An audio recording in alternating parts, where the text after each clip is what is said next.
Hi, my name is Connie, and I'm talking to you from my YouTube channel, which is named Straight Talk Senior Living. Straight Talk Senior Living. This is what it's going to be about. It'll be about things that happen to us, things that have happened to us in our past life, things that happen frequently, things about retirement that should have gone one way and went another way, and just pretty much everything to do with retirement, living our lives in our homes. It will not include travel, not very much travel. The only place I'm going to travel to is my son, who lives down the road a bit, and I don't even think I'm going to go there. So today I'd like to talk to you about health issues. I had an unexpected issue this week that just kind of took me by surprise, but yet not by surprise. So, about 3 weeks ago, I had an episode at home. I'd had a couple beforehand, but they were minor. I thought they were minor anyways. I put them down as minor. But the fourth time I had this episode, it happened to me in church. I could not get the pastor, the choir, nothing into focus. And so I eventually left the church, walked out, went over on a seat, and I had somebody bring me a cloth where I put cool lights on my eyes, here I go, cool emphasis on my eyes. And that worked out pretty good. In about 15 minutes, I came back and I went on home. We went down to collect our food from the food pantry, and we did numerous things like that. And then I was sitting outside and just was okay. I think I was okay, but reality was, when I look back, I was not okay. The very next day, I was sitting out on my porch, here where I am now, and I was reading. And I looked up to say hello to a person who walked by, and all of a sudden, I couldn't see him. A curtain went down over my eyes. Well, I immediately thought retinal detachment, which frightens me because I can't imagine not being able to read. I read everything. I just love to read. So I immediately called for my husband, and by the time he got out here and he was asking me what was going on, I pretty much felt okay. I felt okay. My vision came back. The gentleman I was going to speak to walked on. He noticed that there was something wrong with me, but he walked on, and everything seemed okay. But my husband did say, you should call the ophthalmologist. And I was like, yeah, I know that. So I called the ophthalmologist. They got me right in for an appointment the next day. And he told me my eyes were healthy as can be. Well, they weren't all healthy, and this was the bad part. Because in the part of the exam where he was telling me what was what and how things were, he said, "Do you have a cardiovascular doctor?" And I said, "Yes, I do, but what does that have to do with anything?" "I think you need to call a cardiovascular immediately when you get home, set up an appointment, ask him to do whatever tests there is that he can do for your eyes. I cannot advise you of it because I am not a cardiovascular doctor. I am an ophthalmologist." Well, I knew he was an ophthalmologist. That's why I was there. And I thought he'd tell me what was wrong with my eyes. But he didn't. So I went home. I called the cardiovascular doctor, and they got me in just this past Monday. I went. And come to find out, I had a TIA. Now, that's something that happens to other people. It never happens to me. And I took it very, very seriously because I have had a few other episodes with myself, with my body, I guess, with my heart. And so, of course, I took it seriously. And I made an appointment for a carotid artery scan. And then I went home, and everything seemed fine for a day, 2 days. Finally, it registered with me today. It took 3 days. I just couldn't believe that my carotid artery, of which one I'd had repaired, had a second problem. And we don't even know if that's it. But the fact remains, I now have to go for a carotid artery scan. And that's okay. I'm accepting of it. I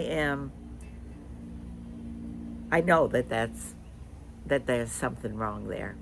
So it goes to show you never know what happens. But as I sit here and I think about it, I'm not doing my food pantry volunteering today, and I didn't do it last week. I just got to be sure that my eyes are okay, that my heart is okay, that my carotid artery is okay, and that I'm not going to have a heart attack, I'm not going to have a stroke, I'm not going to have any of those things. And that's the important part. So that's that until I go to it. But in the meantime, I am left thinking about it. Thinking about the people who have something like this happen and they just say, okay, that's better. Now it's gone away. It's now no longer there. And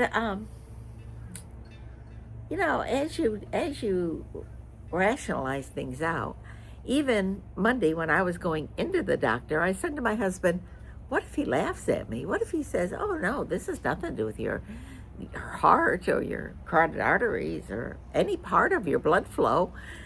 What happens then? And my husband very calmly said, he's not going to laugh at you. But he might. He might laugh at me. He might say, this is the over-imagining of a 76-year-old woman. Well, I am 76.